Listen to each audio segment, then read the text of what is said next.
నమస్కారం. సుఖీభావ్కు స్వాగతం. ఈ రోజు సుఖీభావ్లో విటమిన్ డి, బి12 లోపాలని అధిగమించేదెలా? రాత్రివేళ కృత్రిమ వెలుతురుతో పక్షవాతం ముప్పు, కీటో లో కార్బ్ డైట్తో షుగర్ తగ్గుతుందా? పిల్లలకే కాదు పెద్దలకు టీకాలు, ఇంకా హెల్త్ టిప్. నేటి ఆధునిక జీవితంలో సకల సౌకర్యాలు మనకు అందుబాటులో ఉన్నాయి. కానీ అనుభవించడానికే మనలో చాలా మందికి ఓపిక ఉండడం లేదు. మనం తినే తిండి మనకు బలాన్ని ఇవ్వాలి. కానీ ఇవాళ మనం ఎంత తింటున్నా ఎప్పుడూ ఒళ్ళు నొప్పులు, నీరసం, కాళ్ళు చేతుల్లో తిమ్మిర్లు, మానసికంగా ఆందోళన వంటివి చాలా మందిలో చూస్తున్నాం. ఈ సమస్యలకు కారణం మన శరీరానికి రథసారథుల్లాంటి విటమిన్ డి, బి12 లోపించడమే అంటారు నిపుణులు. మన దగ్గర 100కి 80 మందిలో ఈ 2 విటమిన్ల లోపాలు ఉంటున్నాయని అధ్యయనాలు సైతం పేర్కొంటున్నాయి. ఈ నేపథ్యంలో విటమిన్ డి, బి12 లోపాలను అధిగమించేందుకు ఏం చేయాలో ఇప్పుడు తెలుసుకుందాం.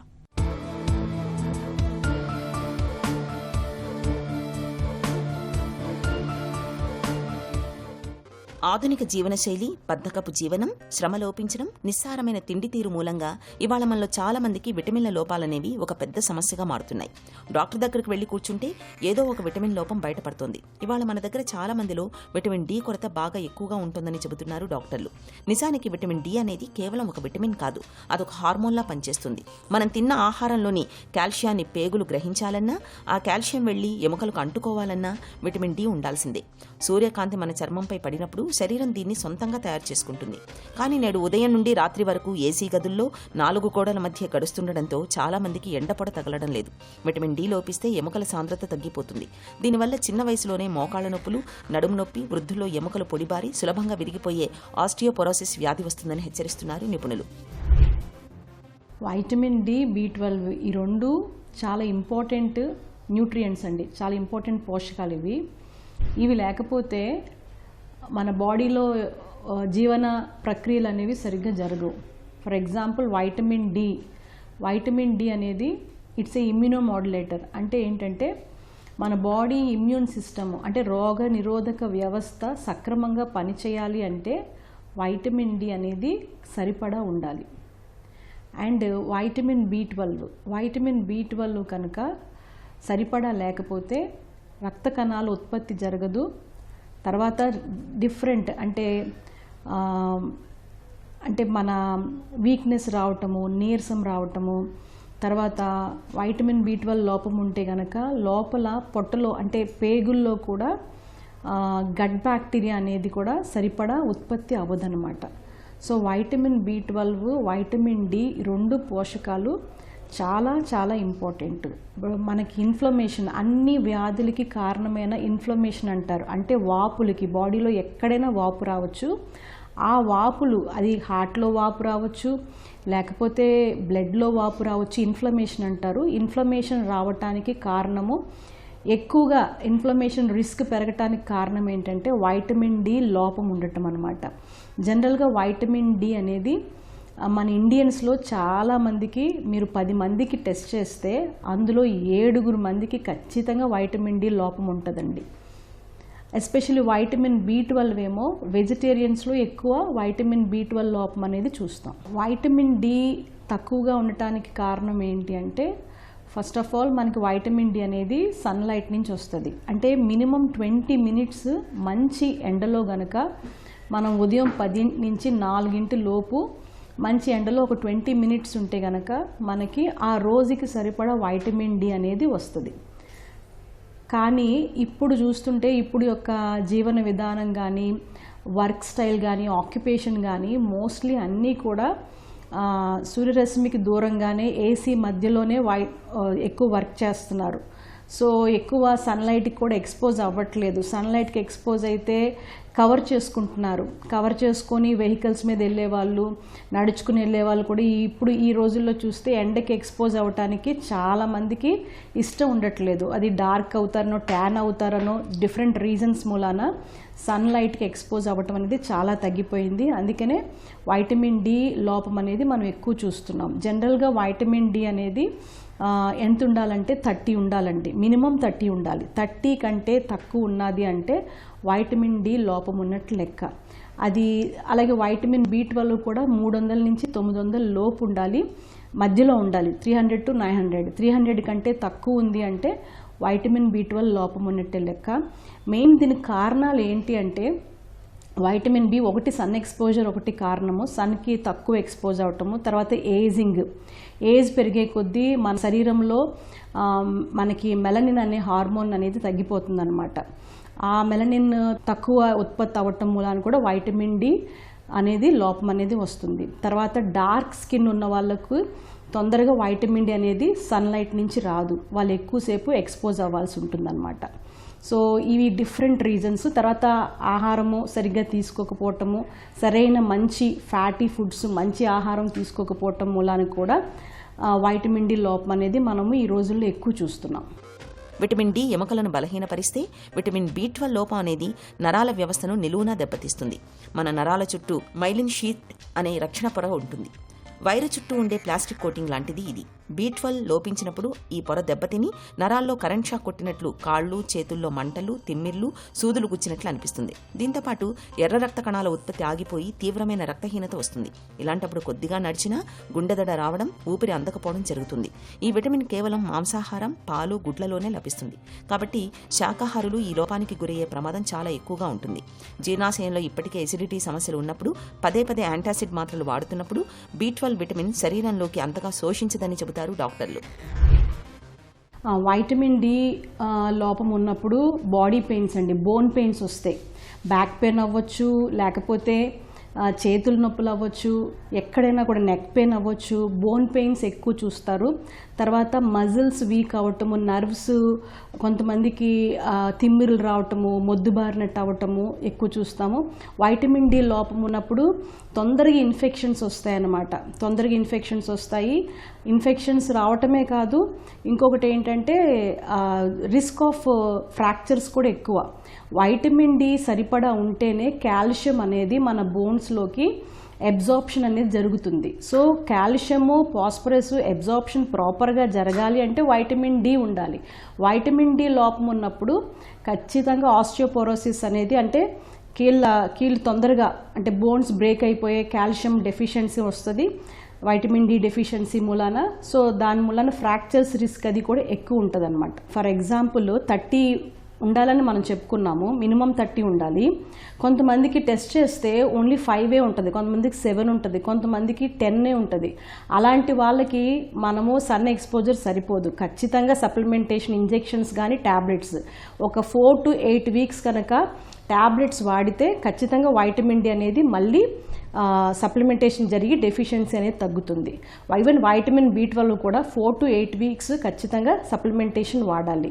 అది ఎంత లోపం ఉంది అనే దాన్ని బట్టి. ఫర్ ఎగ్జాంపుల్ కొంతమందికి 25 ఉందనుకోండి, 25 ఉంటే వాళ్ళ సన్కి ఎక్స్పోజ్ అయితే సరిపోతుంది. కానీ 25 కంటే తక్కువ 5, 10 అట్లా ఉంటే మాత్రం ఖచ్చితంగా సప్లిమెంటేషన్ అనేది చాలా చాలా ఇంపార్టెంట్. అస్సలు నెగ్లెక్ట్ చేయకూడదు. వైటమిన్ డి, B12 డెఫిషియన్సీ ఉంది అంటే దాని మూలాన మన మెటబాలిక్ ఫంక్షన్స్ అన్నీ ఎఫెక్ట్ అవుతాయి, జీవ ప్రక్రియలు అన్నీ దెబ్బతింటాయి. సో ఖచ్చితంగా చాలా ప్రాబ్లమ్స్ వస్తాయి. కాబట్టి వైటమిన్ డి డెఫిషియన్సీని వెంటనే అడ్రస్ చేయాలి. విటమిన్ డి, B12 లోపాలని సులువుగానే గుర్తించవచ్చు. రక్తంలో వీటి స్థాయిలను తెలుసుకోవడానికి vitamin D3, vitamin B12 serum పరీక్షలు చేయించుకోవాలి.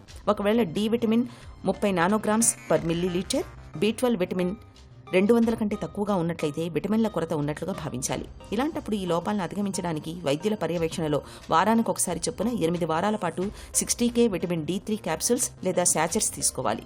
అలాగే B12 లోపానికి మిథైల్ కోబాలమిన్ టాబ్లెట్లు తీసుకోవాలి. B12 లోపం తీవ్రత ఎక్కువగా ఉంటే నరాల బలానికి ఇంజెక్షన్లు ఇస్తారు. ఇక నివారణ విషయానికి వస్తే ప్రతిరోజు ఉదయం పూట కనీసం 20 నిమిషాలైనా ఎండలో నిలబడాలి. ఆహారంలో పాలు, పెరుగు, చీజ్, పుట్టగొడుగులు తప్పనిసరిగా తీసుకోవాలి. మాంసాహారులైతే చేపలు, గుడ్లు క్రమం తప్పకుండా తీసుకోవాలి. ఈ జాగ్రత్తలు విటమిన్ డి, B12 లోపాలను చాలా వరకు నివారిస్తాయి. హెల్త్ న్యూస్ మీకోసం.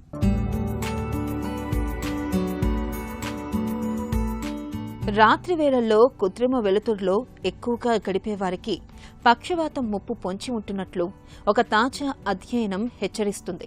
చైనాలోని జేజియాంగ్ యూనివర్సిటీ స్కూల్ ఆఫ్ మెడిసిన్కు చెందిన శాస్త్రవేత్తలు దాదాపు 28,000 మందిపై 6 సంవత్సరాల పాటు ఒక భారీ క్లినికల్ రీసెర్చ్ నిర్వహించారు. రాత్రి వేళల్లో ఇళ్లల్లో వాడే ఘాటైన ఎల్ఈడీ లైట్లు, వీధి దీపాల వెలుతురు, పడుకునే ముందు మొబైల్ తెరల నుంచి వచ్చే కృత్రిమ బ్లూ లైట్ మనుషుల ఆరోగ్యంపై ఎలాంటి ప్రభావం చూపుతుందో పరిశోధకులు పరిశీలించారు.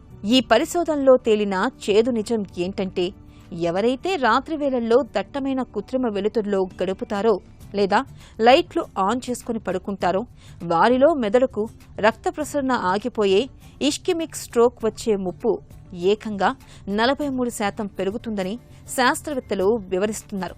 రాత్రి వేళల్లో ఈ కృత్రిమ వెలుతురు కంటిపై పడడం వల్ల నిద్రను రప్పించే శరీర కణాలను మరమ్మతు చేసే మెలటోనిన్ హార్మోన్ ఉత్పత్తి పూర్తిగా ఆగిపోతుంది. దీంతో నిద్రలేమి సమస్యగా మారుతుంది. ఇది అంతిమంగా రక్తనాళాలపై ఒత్తిడిని పెంచుతుంది. ఈ పరిణామం చివరికి గుండె జబ్బులకు, పక్షవాతానికి దారితీస్తుందని పరిశోధకులు హెచ్చరిస్తున్నారు.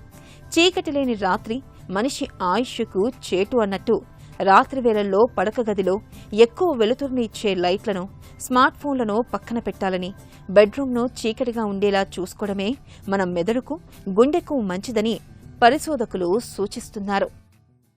రక్తంలో చక్కెరను అదుపులో ఉంచుకునేందుకు మనలో చాలా మంది ఆహారపరంగా చాలా జాగ్రత్తలే తీసుకుంటూ ఉంటారు. అయితే ఇవాళ చాలా మంది కీటో డైట్ని, లో కార్బ్ డైట్ను పాటించడానికి మొగ్గు చూపుతున్నారు. భోజన పళ్లెంలో కార్బోహైడ్రేట్స్ తక్కువగా, ప్రోటీన్లు, కొవ్వు పదార్థాలు ఎక్కువగా ఉండే కీటో, లో కార్బ్ డైట్ను తీసుకోవడం వల్ల షుగర్ జబ్బు చక్కగా అదుపులో ఉంటుందని, రక్తంలో గ్లూకోజ్ స్థిరంగా ఉంటుందని నమ్ముతున్నారు చాలామంది. అసలు ఈ నమ్మకంలో నిజమెంత? కీటో మరియు లో కార్బ్ డైట్తో నిజంగానే షుగర్ అదుపులోకి వస్తుందా? ఆసక్తికరమైన ఈ విషయం గురించి డాక్టర్ ఏం చెబుతున్నారో ఇప్పుడు విందాం. డయాబెటీస్ ట్రీట్మెంట్లో ఒక ఇంటిగ్రల్ పార్ట్, పిల్లర్ ఖచ్చితంగా డైట్. కాబట్టి కార్బ్స్ అండ్ ఫ్యాట్ ఇంటేక్ ఎంత తగ్గిస్తే అంత మంచిది. ఆ ఫ్యాట్లో కూడా ఎస్పెషల్లీ సాచురేటెడ్ ఫ్యాట్ బాగా తగ్గియాలి. అండ్ కార్బ్స్లో సింపుల్ కార్బ్స్ని బాగా తగ్గించాలి. ప్లాంట్ ప్రోటీన్ని బాగా ఎంకరేజ్ చేసుకోవాలి. ఫైబర్ని బాగా ఎంకరేజ్ చేసుకోవాలి. అండ్ అఫ్ కోర్స్ యానిమల్ ప్రోటీన్లో egg white, boiled egg white తీసుకోవచ్చు, ఎల్లో లేకుండా. Then fish or chicken, white meat పర్వాలేదు, అప్పుడప్పుడు తీసుకోవచ్చు, కానీ బాయిల్డే ఉండాలి, అది ఫ్రై చేసింది అవ్వకూడదు. And try not to eat with rice or roti. అంటే ఇప్పుడు ఫిష్ ఆర్ చికెన్ తినేవాళ్ళు ఖచ్చితంగా అది రైస్తో కానీ రోటీతో కానీ తింటూ ఉంటారు. అలా కాకుండా వెజ్జీస్తో, ఇప్పుడు మీ టొమాటో, క్యారెట్, కీరా, బ్రాకొలీ, లెటస్, క్యాప్సికమ్, ఇలా వెజిటబుల్స్తో మీరు పచ్చిగా తినలేనప్పుడు ఉడకబెట్టి తీసుకోవచ్చు. వీటితో మీరు ఫిష్ ఆర్ చికెన్ పీసెస్ తీసుకోవచ్చు, ఎగ్ వైట్స్ కూడా తీసుకోవచ్చు. ఇలా సో మీరు కార్బ్ ఇంటేక్ కనుక తగ్గించుకుంటూ, అంటే ఈ సింపుల్ కార్బ్స్ ఎస్పెషల్లీ అది పాలిష్డ్ వైట్ రైస్ అవ్వచ్చు, దెన్ మైదా కానీ, ఇవన్నీ కూడా కంప్లీట్గా అవాయిడ్ చేస్తూ తీసుకుంటే కాంప్లెక్స్ కార్బోహైడ్రేట్స్, మల్టీగ్రెయిన్తో ఉన్న అన్పాలిష్డ్ ఆర్ రైస్ అవ్వచ్చు, మల్టీగ్రెయిన్ రోటీ అవ్వచ్చు, ఆయిల్ లేకుండా పుల్కా లాగా. But carb intake overall per day మీకు బాడీకి కావాల్సిన క్యాలరీస్ని, కార్బోహైడ్రేట్ నుంచి వచ్చే పర్సంటేజ్ని మీరు తగ్గించుకొని ప్లాంట్ ప్రోటీన్ నుంచి పెంచుకుంటూ, then of course carbs and fat బాగా తగ్గించుకొని ప్లాంట్ ప్రోటీన్ అండ్ ఫైబర్ పెంచుకుంటే మీకు మంచి షుగర్ కంట్రోల్ రావచ్చు. కానీ ఓన్లీ దీంతో సరిపోతుందా, మందులు అవసరం లేదా అంటే మోస్ట్ లైక్లీ మందులు అవసరం ఉంటుంది. టోటల్ బాడీ ఫ్యాట్ తగ్గినప్పుడు ఈ only diet and lifestyle మోడిఫికేషన్స్తో మీరు తగ్గిన బరువు అవ్వచ్చు ఆర్ డయాబెటీస్ రిమిషన్ని మీరు లైఫ్ లాంగ్ వితౌట్ మెడిసిన్స్ కూడా మెయింటైన్ చేయగలుగుతారు. టీకాలంటే కేవలం పిల్లలకు మాత్రమే కాదు, పెద్దలకు కూడా అవసరమే. టీకాలను చిన్న వయసులోనే కాదు, పెద్ద వయసులోనూ తీసుకోవచ్చు. పెద్దలకే ప్రత్యేకించిన కొన్ని ప్రత్యేకమైన టీకాలు ఇవాళ మనకు అందుబాటులో ఉన్నాయి. సాధారణ ఫ్లూ జ్వరాలు మొదలుకొని ప్రమాదకరమైన హెపటైటిస్ ఇన్ఫెక్షన్ల వరకు ఎన్నో రకాల వ్యాధులకు ఇవాళ టీకాలు లభిస్తున్నాయి. టీకాలను చిన్నపిల్లల వ్యవహారంగా భావించకుండా పెద్దలు కూడా టీకాలను తీసుకుంటే భవిష్యత్తు ఆరోగ్యాన్ని భద్రంగా కాపాడుకోవచ్చు.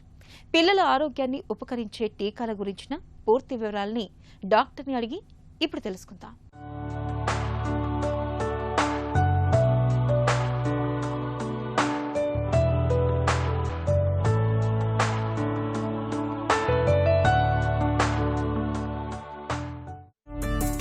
టీకాలు పిల్లలకేనా, పెద్దలకు కూడా అవసరమా? ఏజ్ పెరిగే కొద్దీ మన బాడీలో ఉన్న ఇమ్యూనిటీ స్లోగా వేర్ అండ్ టేర్ అవుతుంది. సో తగ్గే అవకాశం ఉంటుంది, తగ్గుతుంది. ఈ తగ్గే అవకాశం ఉంటుంది కాబట్టి మన బాడీలోని ఏజ్ అంటే 50-60 దాటే టైంకి చిన్నపిల్లలకి ఎలాగైతే తక్కువ ఇమ్యూనిటీ ఉంటుందో వాళ్ళకి ఎందుకైతే మనం టీకాలు ఇస్తామో, మనం ఇప్పుడు గమనించింది ఏంటంటే ఏజ్ లైఫ్ స్పాన్ పెరిగింది, ఇంతకుముందు 65-67 ఉన్న లైఫ్ స్పాన్ ఇప్పుడు 75 to 80 సర్వసాధారణంగా రీచ్ అయ్యే పరిస్థితి కనపడుతుంది. కాబట్టి టీకాలు ఈ అడల్ట్ ఏజ్ గ్రూప్, అడల్ట్ అంటే ఎల్డర్లీ ఏజ్ గ్రూప్ 60-65 దాటిన తర్వాత అందరికీ టీకాలు వేసుకోవడం మంచిది అని మనం గమనించడం జరిగింది. 18 ఏళ్లు దాటిన తర్వాత ఎలాంటి టీకాలు తీసుకోవాలి? 18 to 50-60 ఏజ్ గ్రూప్లో మనకి లిమిటెడ్ నెంబర్ ఆఫ్ వ్యాక్సిన్స్ ఉన్నాయి. ఈ మధ్య గ్రూప్లో అంటే మిడిల్ ఏజ్డ్ యంగ్ అడల్ట్స్కి ఇమ్యూనిటీ స్ట్రాంగ్గా ఉంటుంది కాబట్టి వీళ్ళకి రెగ్యులర్గా వ్యాక్సిన్స్ ఏముండవు. కామనెస్ట్ వ్యాక్సిన్ టీడీ అని ఉంటుంది, tetanus and diphtheria booster dose. దీంతోపాటు హెపటైటిస్ బి అనేది రక్తం ఎక్స్చేంజ్లో కానీ కాంటాక్ట్ వల్ల కానీ వచ్చే ఈ అవకాశం ఉంటుంది కాబట్టి, అంటే physical contact which is more into person to person, hepatitis B vaccination recommend చేస్తారు. ఇది కాకుండా టైఫాయిడ్ వ్యాక్సిన్ కూడా ఇన్ఫెక్షన్స్కి ఇప్పుడు వచ్చినాయి. సో ఈ 18 to 50-60 ఇయర్స్ మధ్యలో రెగ్యులర్గా వాడేవి ఇన్ఫెక్షన్స్కి గురవ్వకుండా ఉండే వ్యాక్సిన్స్. ఒకటి ఇన్ఫ్లుయెన్జా, ఇంకోటి న్యూమోకోకల్ కొంతమందికి ఇస్తామండి, మెనింగోకోకల్ వ్యాక్సిన్ ఒకటి అడుగుతున్నారు, హెపటైటిస్ వ్యాక్సిన్ అడుగుతున్నారు, వారిసెల్లా వ్యాక్సిన్ అడుగుతున్నారు, ఇన్ఫ్లుయెన్జా వ్యాక్సిన్ అడుగుతున్నారు, and TD tetanus and diphtheria. ఈ వ్యాక్సిన్స్ మనకి ఈ పెద్దవాళ్ళకి ఇవ్వడం జరుగుతుంది. Flu, pneumonia, hepatitis B, tetanus, shingles వ్యాక్సిన్లను ఎవరు తప్పనిసరిగా తీసుకోవాలి? ఎవరు తీసుకోవాలి అంటే నేను అందరినీ తీసుకోమని చెప్తాను. ముఖ్యంగా అంటే 50 ఇయర్స్ దాటిన తర్వాత షింగిల్స్ వ్యాక్సిన్ అందరినీ తీసుకుంటే షింగిల్స్ వ్యాక్సిన్ ఇచ్చే బెనిఫిట్ 90% ఎఫికసీ ఉంటుందండి. ఈ షింగిల్స్ వస్తే ఒక ఇబ్బంది ఏంటి, మనకి చిన్న చిన్న సన్న కురుపులు నీటి బుడగల్లాగా రావడం, అది ఆ ఏరియాలో విపరీతమైన నొప్పి కాజ్ చేయడం. అయితే ప్రాబ్లం అది 1 week 10 days ఉండి వెళ్ళిపోయే ఇన్ఫెక్షన్ కాదు. ఇన్ఫెక్షన్ మీకు తగ్గిపోద్ది, కానీ షింగిల్స్ వెళ్ళిపోయిన తర్వాత కూడా పోస్ట్ హెర్పెటిక్ న్యూరాలజీ అంటారు. అంటే అది వచ్చిన భాగంలో విపరీతమైన నొప్పి ఆల్మోస్ట్ కొన్ని నెలల నుంచి సంవత్సరాల వరకు ఉండే అవకాశం ఉంటుంది. సో అది మనం వ్యాక్సిన్ తీసుకోవడం వల్ల దాన్ని ఇంచుమించు సుమారు అరికట్టే అవకాశం ఉంటుంది. నెంబర్ 1. నెంబర్ 2, దేర్ ఆర్ కొన్ని ఆర్టికల్స్, కొన్ని జర్నల్స్ పబ్లికేషన్స్లో షింగిల్స్ వ్యాక్సిన్ తీసుకోవడం వల్ల ఫ్యూచర్లో పేషెంట్స్కి ఆల్జీమర్స్, డిమెన్షియా వచ్చే అవకాశం తగ్గుతుంది అని కూడా ఒక ప్రముఖ జర్నల్లో ప్రతికరించబడింది. షింగిల్స్ కాకుండా ఇప్పుడు మనం న్యూమోకోకల్ గురించి మాట్లాడాం. 65-70 year old ఏజ్ మనిషికి న్యూమోకోకల్ న్యూమోనియా ఒకసారి వస్తే సింపుల్గా మనం ట్యాబ్లెట్స్ వాడి 5 రోజుల్లో తగ్గిపోయే లెవెల్ నుంచి చాలా సీరియస్ అయ్యి ఐసీయూలో వెంటిలేటర్ మీదకి వెళ్ళే పరిస్థితి దాకా ఏ కోవకన్నా చెందే అవకాశం ఉంటుంది. ఇలాంటి పేషెంట్స్కి మనం ముందుగానే న్యూమోకోకల్ వ్యాక్సిన్ ఇచ్చినట్లయితే ఆల్మోస్ట్ మనం ఐసీయూ అడ్మిషన్ కానీ హాస్పిటల్ అడ్మిషన్ 70 to 90% అరికట్టే అవకాశం ఒక సింపుల్ వ్యాక్సిన్కి ఉంటుందండి. కాబట్టి వ్యాక్సినేషన్స్ పెద్దవాళ్లలో చాలా సీరియస్గా తీసుకోవాలి అనేది మేము సూచిస్తున్నాం. షుగర్, గుండె జబ్బులు, కిడ్నీ సమస్యలు ఉన్నవారికి వ్యాక్సిన్లు ఎంత ముఖ్యమైనవి? డయాబెటీస్ అయి ఉండొచ్చు, క్యాన్సర్ అయి ఉండొచ్చు, heart related are kidney related దీర్ఘకాలికంగా ప్రాబ్లమ్స్ ఉన్నవాళ్ళు, సింపుల్గా చెప్పాలి అంటే వాళ్ళకు ఆల్రెడీ ఎగ్జిస్టింగ్ ప్రాబ్లమ్స్ ఉండడం వల్ల వాళ్ళ బాడీలో ఇమ్యూనిటీ మిగతా వాళ్ళతో పోల్చుకుంటే, అంటే వాళ్ళ ఏజ్ గ్రూప్ వాళ్ళతో పోల్చుకుంటే ఇంకా తక్కువ ఉంటుంది. సో డయాబెటీస్ ఉంది, లేకపోతే ఓల్డ్ హిస్టరీ ఆఫ్ క్యాన్సర్ ఉంది, లేకపోతే kidney problem, adult polycystic kidney disease ఉంది, లేకపోతే సీకేడీ ఉంది, ఇలాంటి పేషెంట్స్ అందరికి కూడా వీళ్ళకి తరచుగా ఇన్ఫెక్షన్స్ రాకుండా ముందుగానే మనం వ్యాక్సినేషన్స్ ఇవ్వడం వల్ల వాళ్ళ హెల్త్ని మనం బాగా కాపాడుకునే అవకాశం ఉంటుంది. ఒకసారి చిన్నప్పుడు టీకాలు తీసుకున్నా పెద్దయ్యాక బూస్టర్ డోసులు అవసరమా? బూస్టర్ డోస్ అని మనం అర్థం చేసుకోవాల్సింది ఏంటంటే, కొన్ని టీకాలు మనం ఒకసారి ఇస్తే లైఫ్ లాంగ్ బాడీలోని ఇమ్యూనిటీని మెయింటైన్ చేసే అవకాశము, సామర్థ్యత ఆ టీకాలకు ఉంటుంది. కొన్ని టీకాలు మనం ఇచ్చిన తర్వాత 10 yearsకి 15-20 yearsకి ఆ ఇమ్యూనిటీ సరిపోయినంత ఉండకపోవచ్చు. కాబట్టి అది మనం గమనించుకున్నట్లయితే కొన్ని టీకాలు మాత్రం ఈ బూస్టర్ డోస్, ఇందాక మీకు టీడాప్ అని చెప్పాను. టీడాప్ అనేది టెటనస్, డిప్తీరియా, ఎసెల్యులార్ పర్టిసిస్, ఇది మనకు చిన్నప్పుడు ఇస్తారు. కానీ మళ్ళీ పెద్దవాళ్ళు అయిన తర్వాత టీడీ అని చెప్పి ఎవ్రీ 10 yearsకి బూస్టర్ డోస్ ఇవ్వడం జరుగుతుంది.